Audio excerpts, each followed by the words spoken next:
Welcome to the Pathfinder Legacy Podcast, where we help farmers, ranchers, and business owners create a seamless transition plan for the future.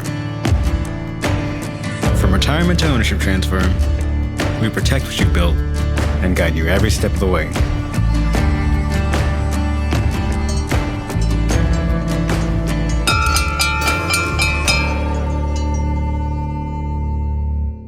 Hello, all. Welcome back to the Pathfinder Legacy Podcast, where we talk about family, farming, and finding your way through life's toughest transitions. November is National Family Caregivers Month, and today we're shining a light on one of the biggest challenges families face when caring for aging parents: how to plan for long-term care costs without losing the family farm or business and draining every last dollar.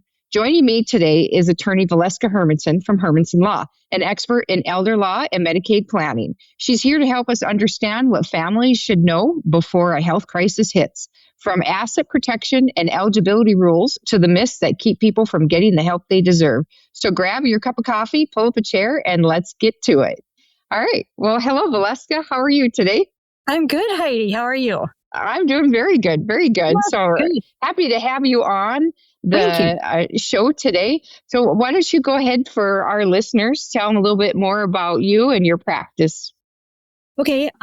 First of all, I should clarify that for legal purposes, I don't have any legal expert certifications in Medicaid or elder law. I have been doing Medicaid and elder law planning since I began in the Williston area in 2000, I believe. I began practicing in the Williston area. In 1999, I was licensed as an attorney in North Dakota, but I did practice with Legal Services of North Dakota for a year prior to working with the McKinnott Law Firm in Williston, which is where I believe you and I started working together on some of the cases that you had in the area. And I also did Montana. I do not have my Montana license anymore, but I am still licensed in North Dakota.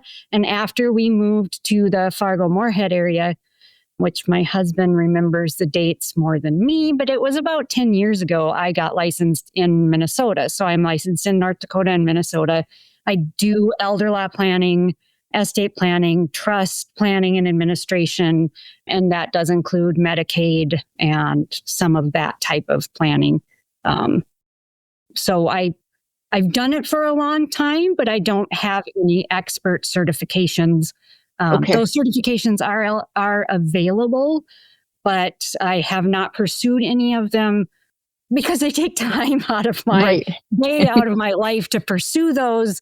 And I've chose to be with my family in practice instead of the pursuit of those certifications. There you go. Yeah.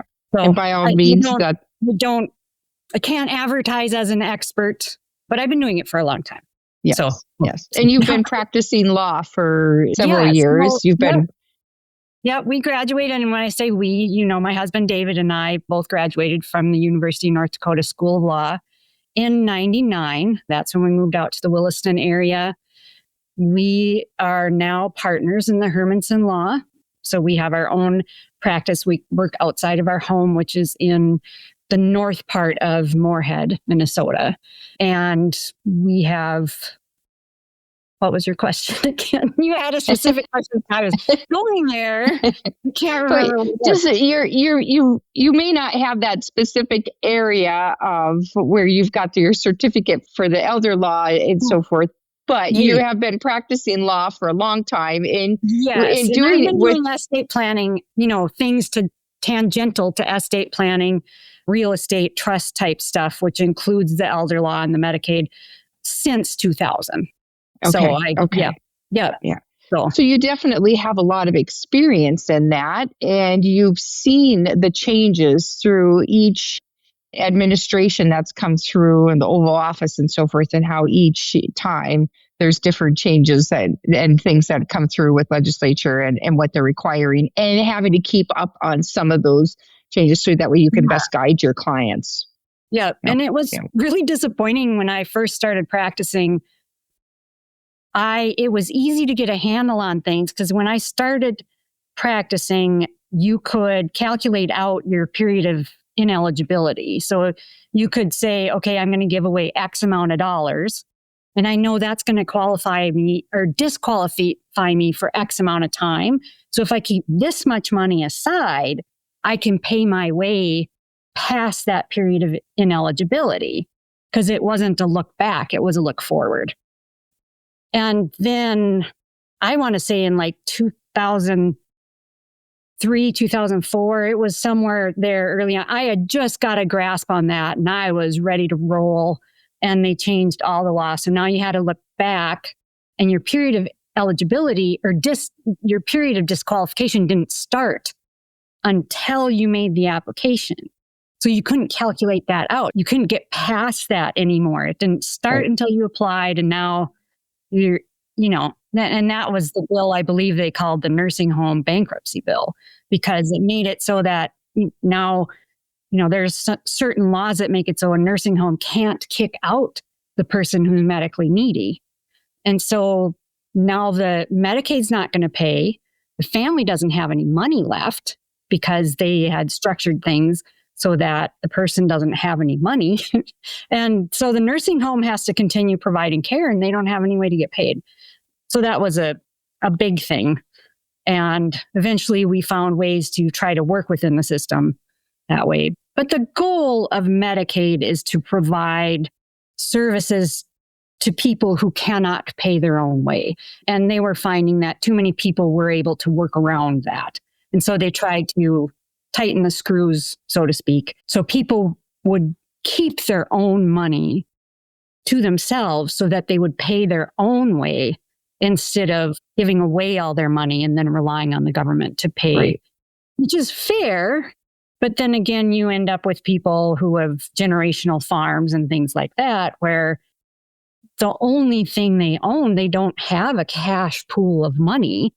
That's all wrapped up in this generational farm. That's what the whole family has done for so long. And they want to protect that because that's what Junior's going to do, or, that's what their daughter's going to do. So that generational wealth, it's cash poor, but asset rich. Right. So, they're trying to figure out how they protect things and then help care for mom and dad too, or whoever, the grandma and grandpa, or the older generation. So let's take a step we're getting to the point where let's talk in this part of our conversation about where do we begin with the whole process. Do you want to take us into that when you have a client that comes in? But what are some of those steps that you take with them and how you start the process? Can you apply for Medicaid right away? I mean, these are some of these things that are so helpful for our listeners to know. Where do you even begin with the... Yeah. So when people come to me looking for help, either they just want to see what they can do, either Medicaid wise, or they're thinking maybe someday I'll need to go in the nursing home, or I have a farm. I'd like to structure it so that my daughter, who's helped me all this time, gets the farm, and my son, who went to school and is now able to provide for himself. There's a variety of reasons that people might come to me, but how the person is going to care for themselves or what situation they're going to be in when they're older is always part of the discussion. So whether they come to me in their older age or whether they come to me at yours and my age, which some people don't consider us young anymore. Right. Actually, a colleague and I, a good friend of mine that I worked with for quite a while, we did an article called Stuck in the Middle, because at our age, we're stuck in the middle. We're caring sometimes for elderly parents, but we're still caring for our kids who are in school. So we kind of have that dual relationship where we're constantly, we might be helping our parents with this, that, or the other because their hips hurt so they can't mow the lawn. But at the same time, we got to be running our daughters to their dance recitals or football or, their sons to whatever they're doing. And so we're going back and forth with that kind of stuff. So there's a lot of things to consider there, even at our age, is what are our needs? If we have children that are minors, do we need a trust for our children? Do we need, so there's at any age, there's a lot of things to consider there. So when people come into my office, I want to get kind of an idea of what all's going on. What do they need? Two of the most important documents I think everybody should have, regardless of whether they have wealth or they don't have wealth, is a power of attorney document for their financial purposes and what it's called a healthcare directive for their healthcare. And those two documents exist while they're alive. So I have a power of attorney that gives my husband the right to make decisions for me, both in my capacity and when I'm incapacitated.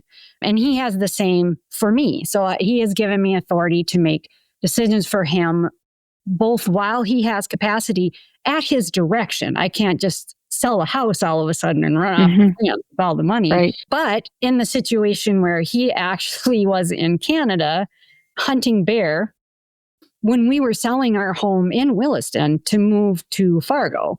So there were documents that needed to be signed, and he was in the middle of Canada somewhere and not reachable by phone, and things needed to be signed. And I had that permission to do that. I didn't have to try to track him down, didn't have to fax him anything. I had that permission on that piece of paper to sign the documents that were necessary to sell the house. Whatever we were doing at the time, I remember that there were some things that needed signing, and I was able to do that. At the same time, the healthcare directive would allow me to make decisions for David if he was incapacitated. So if he got in a car accident, needed surgery of some sort, and wasn't awake to make any decisions, I would be able to make decisions for him. And when it comes to husband and wife, generally they'll ask the spouse.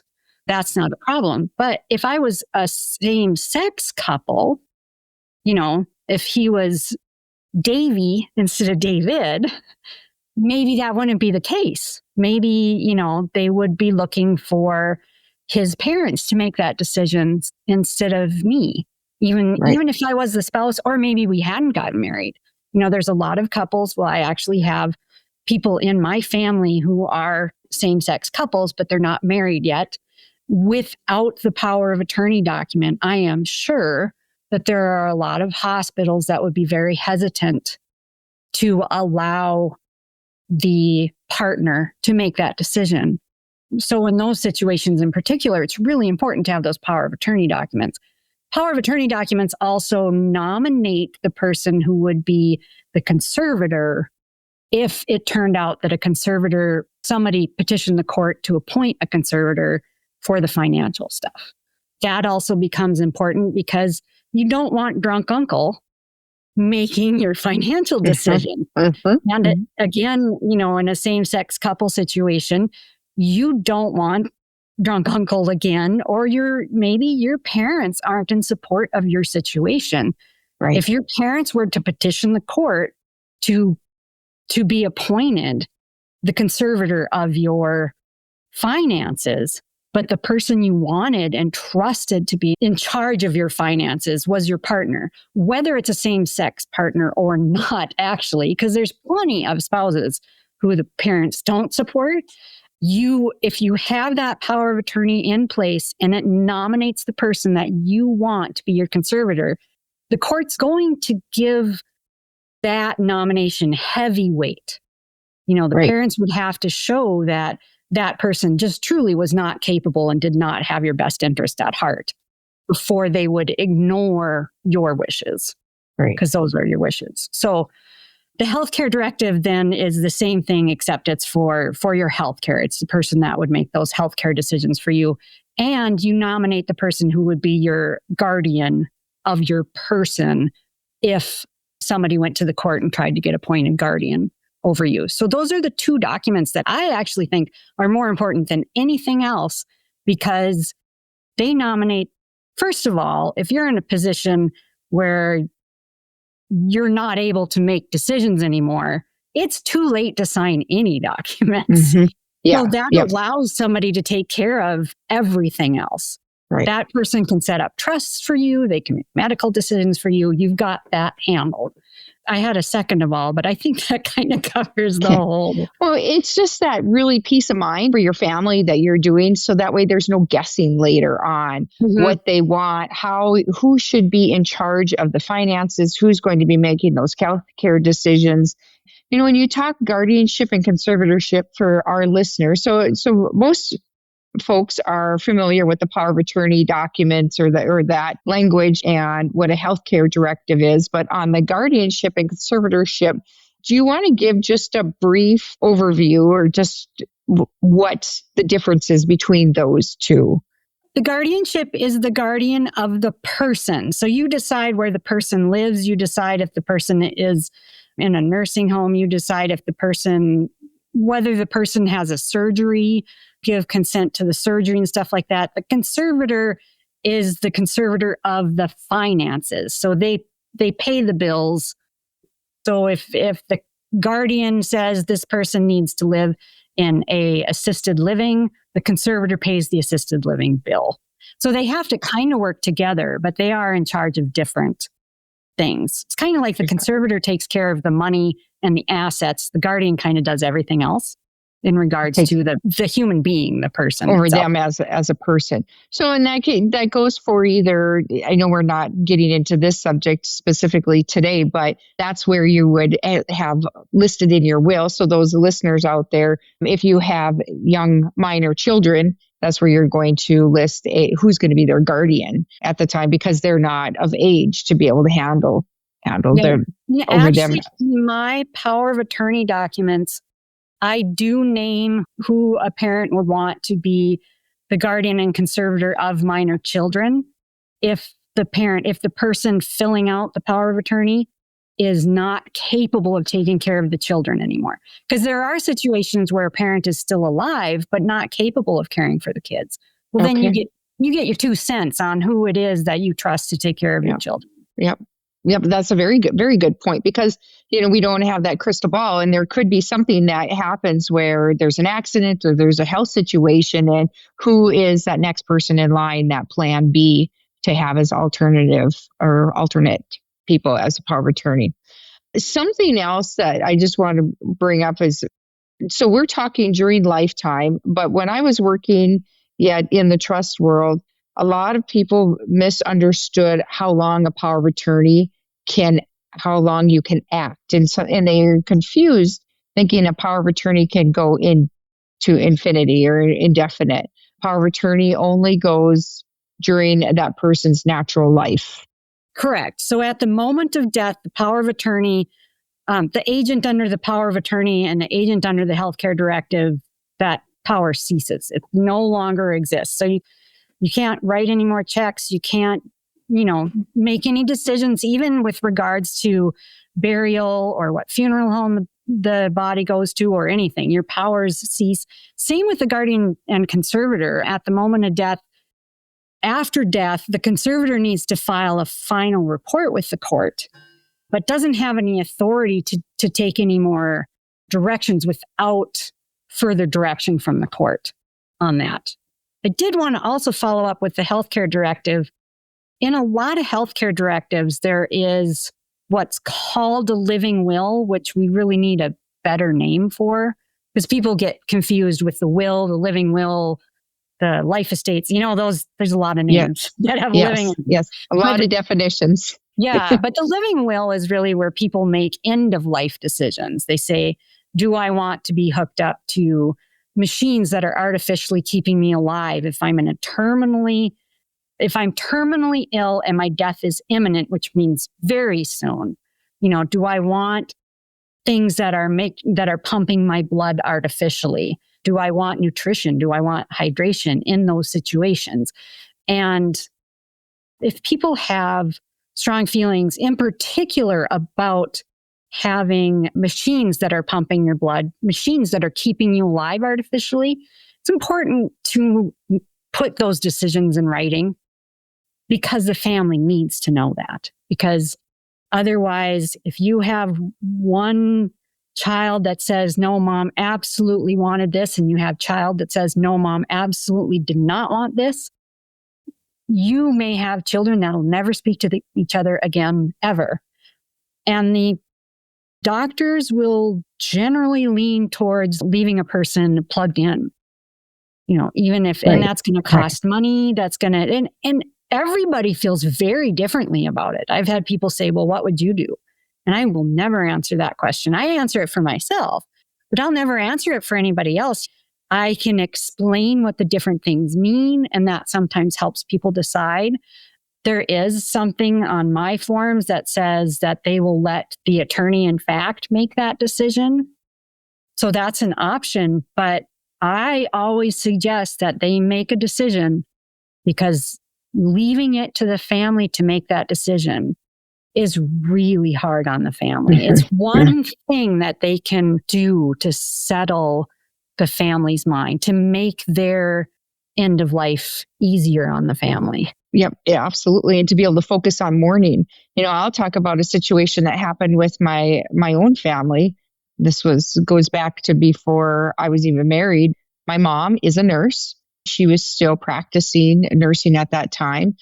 Grandpa his health was failing. He had one kidney. He was on dialysis. He was in his 80s, and he ended up with an aneurysm. And okay, so now his body just started shutting down, and his quality of life just wasn't going to be there. But he did not have a living will to see what he wanted. And I know to this day that still weighs on my family. So between my mom, they look towards her grandma and her sister. Okay, well, you are a nurse. What do you want to do? Well, okay, so we have this. Well, and she was an ER nurse, so she saw life and death every day.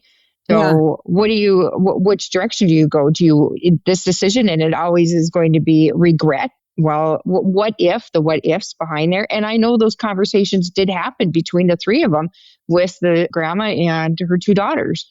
What do we do? And there was a lot of heaviness, even where they shouldn't have had to do that if grandpa would have made his wishes. And I know he was an honorary German. He wasn't going to want to be hooked up to machines. That wasn't going to be his quality of life. He wanted to be able to live out his days and was still being able to be mobile and so forth, and not be tied to a machine laying in a hospital bed. So they did make the best decision, but I do know that isn't something you want your family to have to do when they are wanting to be with you and be mourning and so forth, and not have to be under stress. Yeah. Well, I know a lot of people our age remember the Terry Schiavo case that just went on forever and ever, where the family was disagreeing with the husband, I believe, in Terry Schiavo. And then there's that most recent case where the gal was pregnant and they kept her alive until she was able to have the child. And those are impossible situations. Oh, yeah. And the more that you can put on paper with how you personally feel about that stuff, the easier it is on your family all the way around. Yep, absolutely. Make it easier. So the main documents that we need are the healthcare directives, the living will, the power of attorney documents, and then any conservatorship or guardianship type notations made in those documents for that.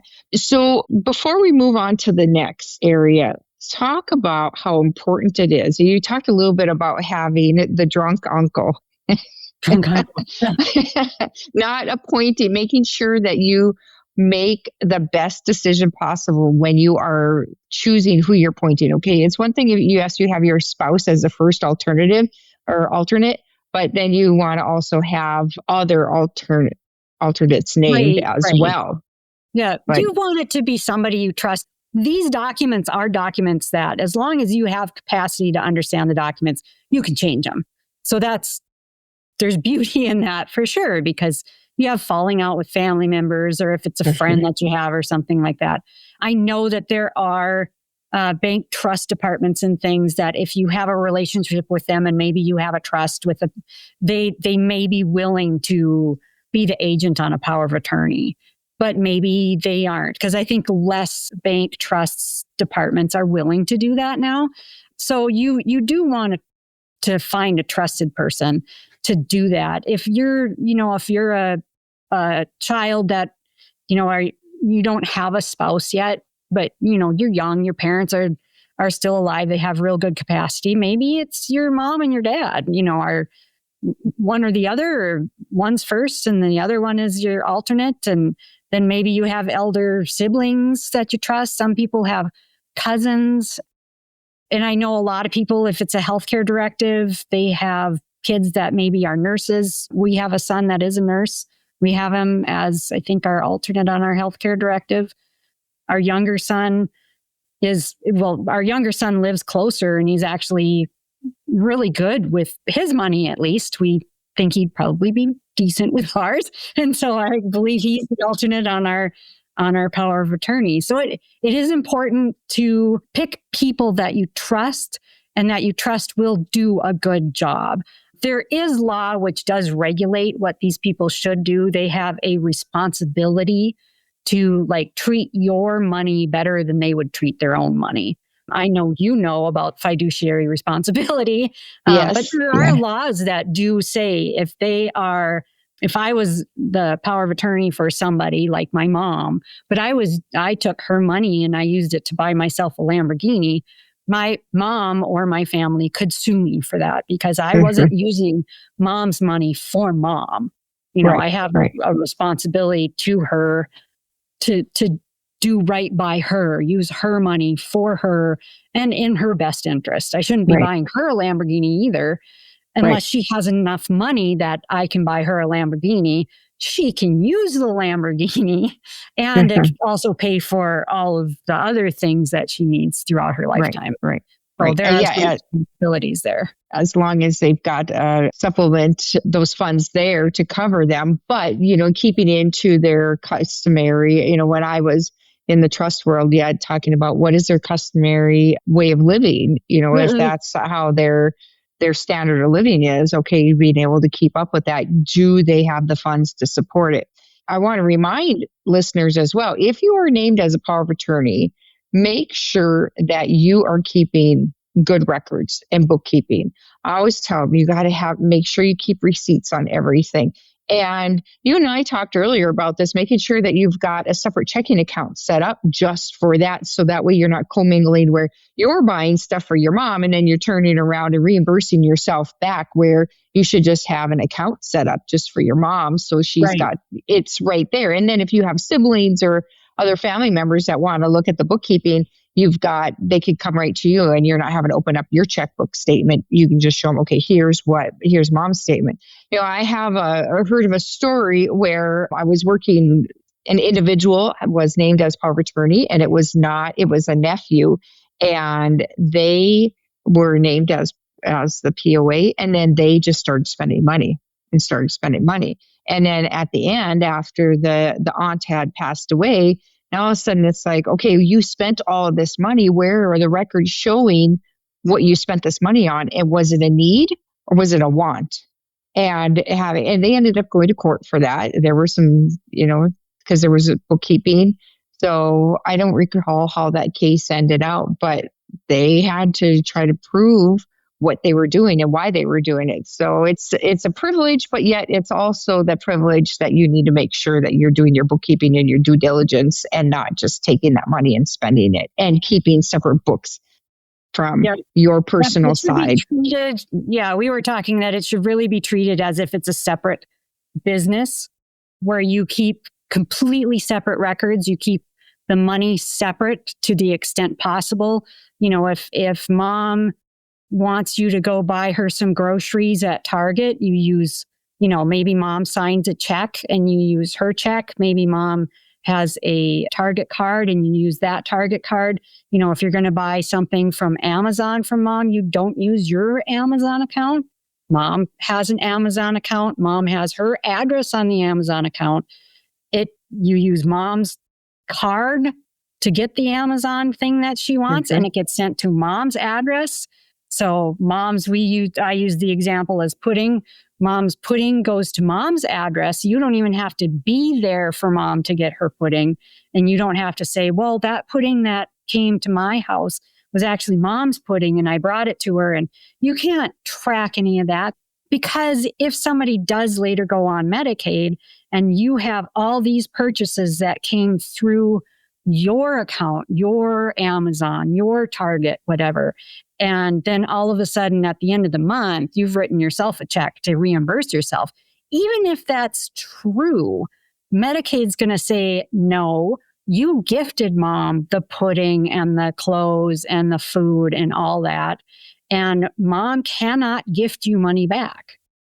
So mom's gift to you is a disqualifying transfer. You have to return that money or she's disqualified for Medicaid for the period of time that would have paid for her care. So there are rules there.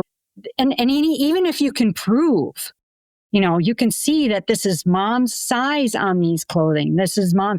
If they decide, which they do, they most likely will, that you bought that with your own money as a gift for mom, they're not going to be okay with mom repaying you for it. Right. They're going to say, at that time, you bought it for mom, so we consider it a gift and she can't repay you for it. There's no wiggle room there as far as Medicaid in North Dakota in particular is concerned. Okay. They're pretty strict on that. Well, that's good to know. So for our listeners, they know how important it is to make sure they're keeping good records and they are keeping it separate from themselves. I mean, because it's so easy that when I'm going to the grocery store, I'm picking up stuff for myself. I'll just pick up stuff for mom or dad too. You can't do that. You have to keep it separate. So you're not. And if you've got separate receipts. Down, it depends on where. I don't know how Williston is right now, but here, Walmart delivers, Hornbacher's delivers, there's Target delivers, Costco and Sam's Club deliver. So you can have an account and do all your grocery shopping online and have it delivered right to your door. And so you could do that for mom. Use mom's credit card. It goes right directly to mom, all the pudding she could ever eat, and you're good. Mm-hmm. And it shows that it was for mom, bought with mom's credit card, mint to mom. It's all tracked just fine. And especially if you don't like shopping, it's Well, and we've got other things that we want to do. We don't want to spend all of our time in the store shopping, especially grocery shopping. That's one of the worst chores, I feel. Yeah. is doing any shopping. But if we could be doing other things, spending time with mom and dad or our loved ones, we'd rather be doing that than out shopping. So that's a very good tip to have. When you think about that, when you're working with your clients and you're doing this beginning stage, are there other things that come to mind that before you get to that next step? Yeah. So then we go over another thing that we talk about is what all do they have? Do they have minerals? Do they have land? Do they own their home, machinery, bank accounts, their assets? Do they have life insurance? Do they have long-term care insurance? You and I talked about that the other day. And just as a whole, because when we're looking at, for two purposes, when we're looking at, and their health condition, not only at that time, but kind of what they think, what did mom die of? What did dad die of? What might you be looking at in the future? My dad died from Alzheimer's.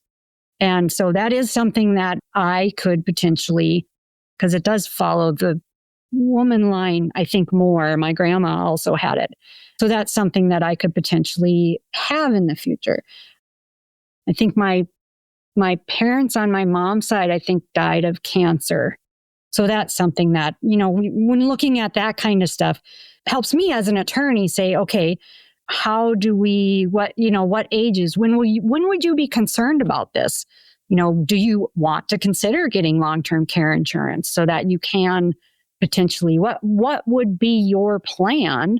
Do you want to stay at home and have people come in and care for you? Do you want, how are you going to structure this so that you can be cared for when it comes time? And do you want to use your own money for that? And all of the assets at your disposal? Do you want to start transferring some stuff over?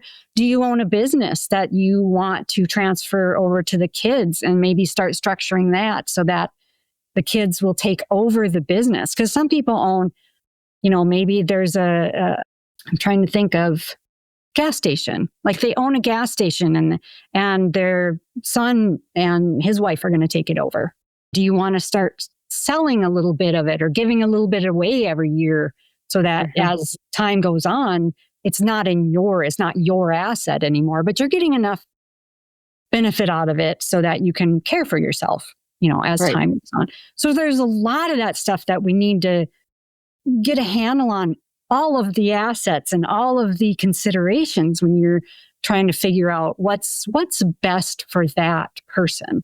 What do you, client, want to do, or husband and wife, or partners, or single person? What do you want to do? And I've had clients that have said, I'm going to use all of my care for me. And because I did what I could for my kids, got them through school, and now they're responsible for themselves. I'm not responsible for them. I did my part. Right. And I've had clients that said, well, I really want this and this and this. I got this stuff from my family, and I want that stuff that came from my family to go to my kids, or our kids, especially minerals. Minerals are something that, because it came down through the generations, people want that to go to the next generation. And farmland, that's another thing, if people inherited it, or if there's somebody in the family that is working on the farm with the farmer. That's another thing. That cabins in Minnesota, if it's a farm, not just if it's came from family, but also if they got it during a period of time where the kids were still young. They really want the kids. Now they want their grandkids to benefit from that. They want the family to still be involved in that cabin. So there are some things like that are really important, people want. And then there's some things that they're like, nope, I'm going to sell this when it comes time. And I've had clients that say, I'm not going to go into a nursing home. I am going to just go on a cruise where I'll be fed and my room will be cleaned every day. And as long as I don't need nursing care, like I would need to be in a nursing home for that kind of, high need care, I'm just going to take cruises until my money runs out. Right. Hey, wouldn't that be fun? Wouldn't we all just, let's just take a cruise and not worry about anything else. Well, you know what? You've worked hard. You've gotten to that point in your life. By all means, if that's what you want to do, great. Go ahead and do it.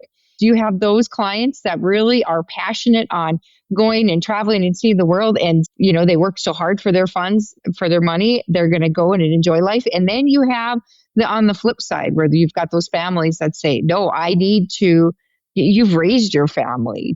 Now we still want to provide an inheritance to them. And it may not be just a specific family heirloom that you're giving to them. It's cash assets and all these other things. Okay, well, you really have to see where your priorities are and look at the big picture to see, okay, what are your truly what are your goals? And no one else can make that decision other than yourself, and what you want for your family and what you want for your care. So, I'm telling clients, you can do anything you want with it as long as it's not illegal. So what do you want? No, I know a lot of people don't necessarily know when they walk in, but if we go through things one by one, what do you want done with this piece of property that came to you this way? Well, I'd really like the farmer that's been farming it to have the opportunity to buy it. Okay, do you want them to buy it at the full value, or do you want to give them a discount? Well, I'd really like, him to be able to get a discount and such and such and such. Okay, we can write that into the will, or you can put it in a trust and we can write that into the trust. He can rent it for 5 years while he works up the money to get it. There's all sorts of things that can be done that can work with what their wants are once we figure out what their wants are. Right. So you can kind of walk them through some of that stuff that helps them. The big picture is too big sometimes. Right. Sometimes you have to break it down. And to help clients figure out because it's so hard to come in and into this blindly, and I have no idea where to even begin with it.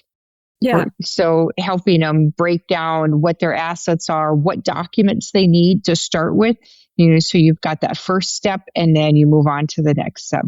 So I think this is a good place where we can pause right here and pick it back up in part 2 of our conversation with Valeska. Valeska, anything else you want to add in onto this part of the beginning stage section?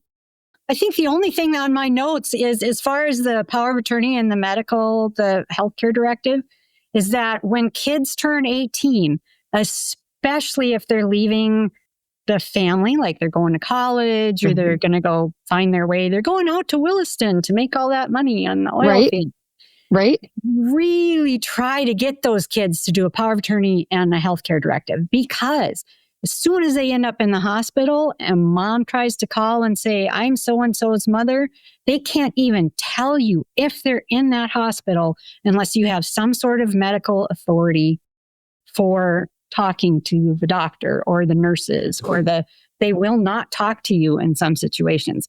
So it's really important to have those documents signed, even for 18-year-olds, 19-year-olds, or you as a parent could be stuck, not knowing anything for days. Right. Until your child wakes up or whatever. So horrible situations, but those are important. And I will give you links that you can put in. I think you have a place that you can put links and stuff where people can get reliable power of attorney and healthcare directives off the internet. That they can complete themselves and get notarized, and they can have them without even having to see or pay an attorney. Okay. Wow. Well, that's really great information to have. Does that work for specific states, or is that a nationwide? Yeah, so I'll give you North Dakota. Well, there's a place called Honoring Choices. I think it's called Honoring Choices. And I think they have specific ones for all the states. I know they have ones for North Dakota and Minnesota. I also know that both North Dakota and Minnesota have links through their legal services or their Supreme Court websites. And also, I think, maybe through the Attorney General websites. So I know that you can Google power of attorney for North Dakota, and what will come up is all sorts of pay-for sites that might not even have the right language in them. So what I will give you is links that have language that is legitimate for North Dakota. They are legal ones for North Dakota. And I'll do it for Minnesota too, because I know you have some Minnesota listeners. Okay. So, yeah, that would be very great, because I know I always tell my clients, don't go on to, Legalese or LegalZoom and try to think that you're covered, because every state their century code is different, and making sure that you're covering your bases according to what you have going for your state. So that'll be very helpful to make sure. That's a good tidbit to have. So thank you for that. Well, in the first half, we've covered the basics, what Medicaid planning really means and why it matters to families and caregivers, and those important documents that we need to make sure that we cover our bases on, that we've got them set up. And you've heard several times with the things that you really need to have in your state plan, but you're hearing it specifically from a trusted attorney as well. So coming up on the next session, we're going to dive deeper into some of these real world examples and the common mistakes and the steps that you need to take right now to prepare for a loved one's care without putting your legacy at risk. So stay tuned. We'll be right back. All right. So what a valuable conversation with Attorney Valeska Hermanson, and such an important reminder that caregiving and planning go hand in hand. If you're helping that parent or spouse or your loved one's care, with their care, now is the time to talk with a qualified and trusted professional about your Medicaid planning and how it fits into your overall succession and estate strategy. So I will make sure that I link in the show notes below Valeska's contact information, and she'll have the links for us as well for those documents that she talked about. So thanks for joining me on the Pathfinder Legacy Podcast. If you found today's episode helpful, share it with a friend or a business farm family. And if you're ready to start the conversation, let's talk. Book a 30-minute discovery call. You can connect with me at pathfinderlegacy.com. Until next time, I'll see you between the ditches. Thanks for listening to the Pathfinder Legacy Podcast, where your future is our focus. Be sure to subscribe, follow us on social media, and visit us at pathfinderlegacy.com to start building your transition plan today.